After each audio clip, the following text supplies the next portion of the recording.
Halo, nama saya Stefani Harjo.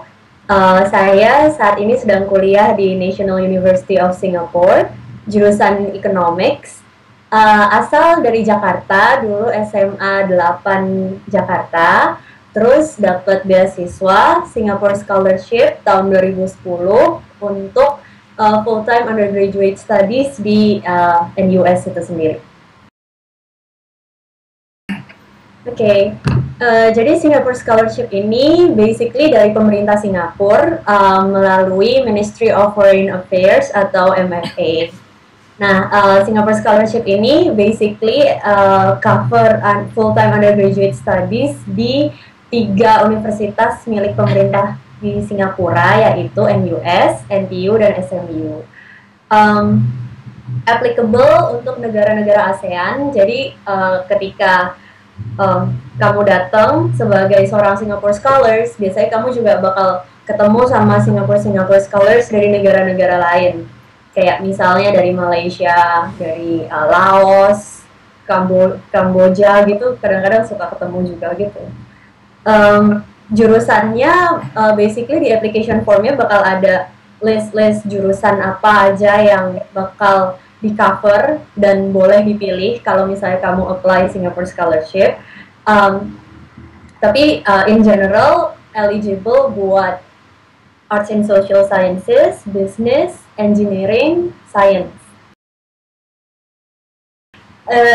Jadi yang didapat tuh basically uang sekolah di cover full sama MFA, dapat living cost juga. Living cost dalam artian kita dikasih uang saku, kalau nggak salah pas tahun saya itu $4.300 satu tahun. Sebenarnya kalau dibandingin sama beasiswa lain lumayan kecil sih, cuman mengingat nggak ada bond, nggak harus kerja di Singapura setelah lulus sih, ya jadi ya lumayan lah, jadi kayak lebih free.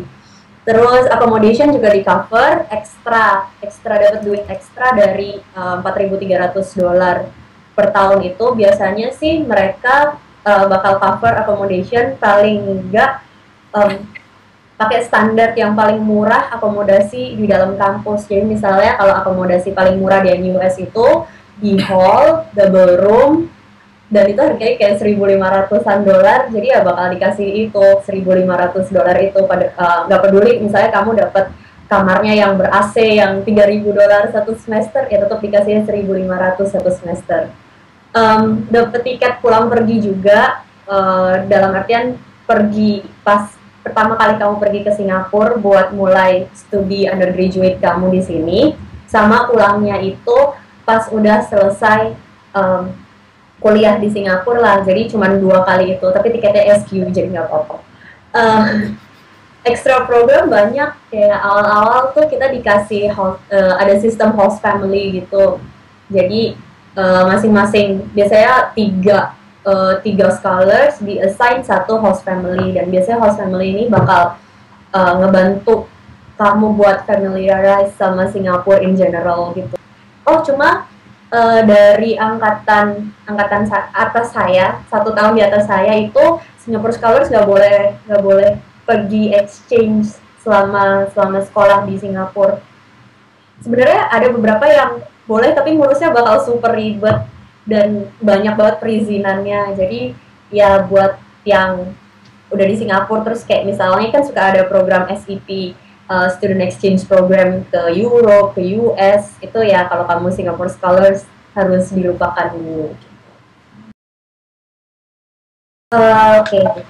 Cara pendaftaran biasanya Singapore Scholarship Application ini dibukanya, gue lupa, kayak bulan Oktober, end of Oktober, pokoknya ditutupnya tuh Desember pertengahan atau cenderung ke akhir-akhir gitu.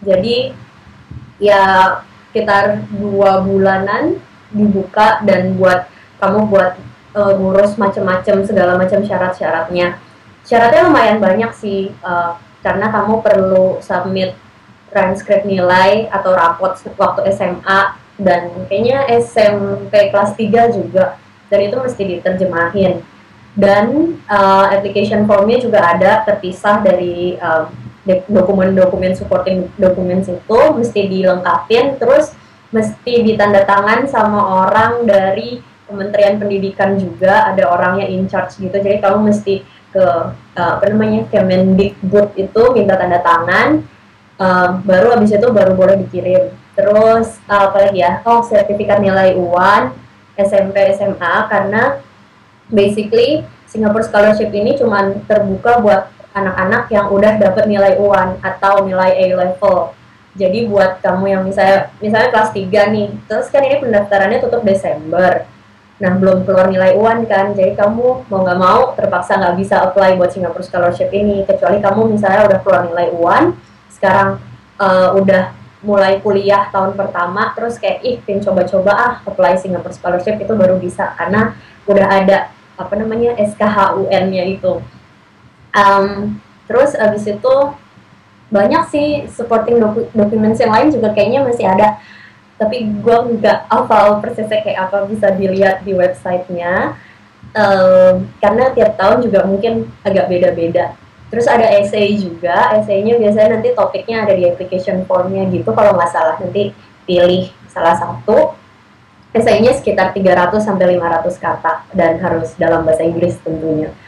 Ada terus abis itu kan dikirim sebelum, kalau yang tahun 2011 kemarin sebelum tanggal 23 Desember. Terus abis dikirim mereka bakal seleksi dokumen, nanti bakal dipanggil buat panggil seleksi tes tertulis. Seleksi tes tertulis ini basically tergantung sama jurusan yang kamu mau tuh apa, yang kamu tulis di application form itu apa. Misalnya kamu pilih economics. Nah, nanti tesnya itu ada humanities itu jadi satu bundel soal itu ada geografi, ada ekonomi, ada sejarah Asia in general sih.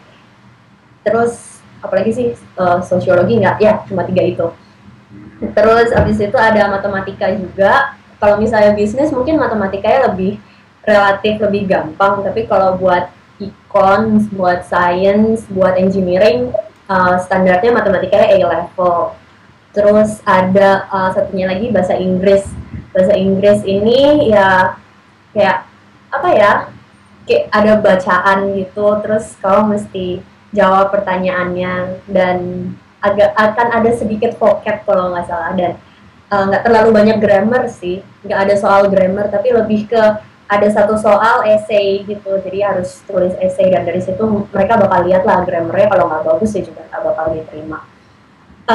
Buat yang kalau misalnya daftar engineering mungkin akan ada physics, mungkin akan ada chemistry, biology, pokoknya tergantung sama jurusan yang kamu mau tuh apa. Nanti mereka bakal sesuaiin tesnya kapan aja yang harus dites, dan kamu bakal di notify kayaknya 2 bulan sebelum, 3 bulan sebelum tes itu, jadi kamu masih bisa belajar. Habis tes tertulis akan ada interview. Jadi ntar selang beberapa lama bakal dikirim notification via email atau via pos, kayak dipanggil interview. Terus interviewnya biasanya di kedutaan. Yang interview itu representatif dari uni di Singapura sih biasanya. Waktu itu yang interview saya orang NTU, terus ditanyain kenapa kok nggak mau masuk NTU, masuknya NUS, terus ya jawabnya dengan diplomatis gitu. Jadi ya basically pas interview try to be nice gitulah, jadi mereka nggak cuma lihat akademis, tapi mereka lihat involvement kamu di community kayak apa. Kalau misalnya kamu suka sports bakal jadi nilai plus, aktif di kayak student organization juga bakal jadi nilai plus. Jadi nggak cuma dicari orang yang pinter, tapi lebih ke orang yang seimbang, semuanya bukan semuanya bisa sih, tapi involve di macam-macam gitulah. Apalagi ya, nah habis interview nanti bakal dikasih tahu kepilih atau enggak. Terus kalau udah kepilih ya biasanya akan dikirim surat pernyataan gitu buat diisi, kalau misalnya kamu terima nih Singapore scholarship-nya, terus ada surat perjanjian segala macam. Terus ya udah nanti mereka bakal atur semuanya, mulai dari tiket, akomodasi di NUS. Jadi kamu benar-benar nggak usah apply ke NUS-nya, mereka semua orang-orang kedutaan Singapura di Indonesia dan orang MFA-nya yang bakal ngurusin buat kamu. Paling nggak setahun sekali tuh ada yang namanya acara ASEAN Day gitu, terus diundang biasa Singapore Scholars dinner di Shangri-La gitu, lumayan lah. Terus kalau kalau belajar di Singapura sendiri, basically tergantung lagi jurusannya apa dan tergantung kamu nyikapinnya gimana. Kayak misalnya kebetulan gue di Arts and Social Sciences, actually santai karena apalagi econs ya, sistemnya cuma lecture, tutorialnya juga cuma ngerjain soal yang cuma kayak 5 soal, lecture-nya juga cuma 2 jam, nggak banyak project, nggak banyak PR, terus nilai tutorialnya juga diambil kalau misalnya ngerjain soal terus kamu maju ngerjain satu soal aja tuh bisa dapat nilai participation gitu. Jadi actually santai sih, nggak terlalu banyak beban. Coba buat examnya mungkin itu beban beda lagi karena sistem di sini kan pakai bell curve nilainya. Jadi kalau misalnya meskipun kamu udah pede ngerjain examnya terus abis itu wah nih kayak bisa semua bisa dapat 100.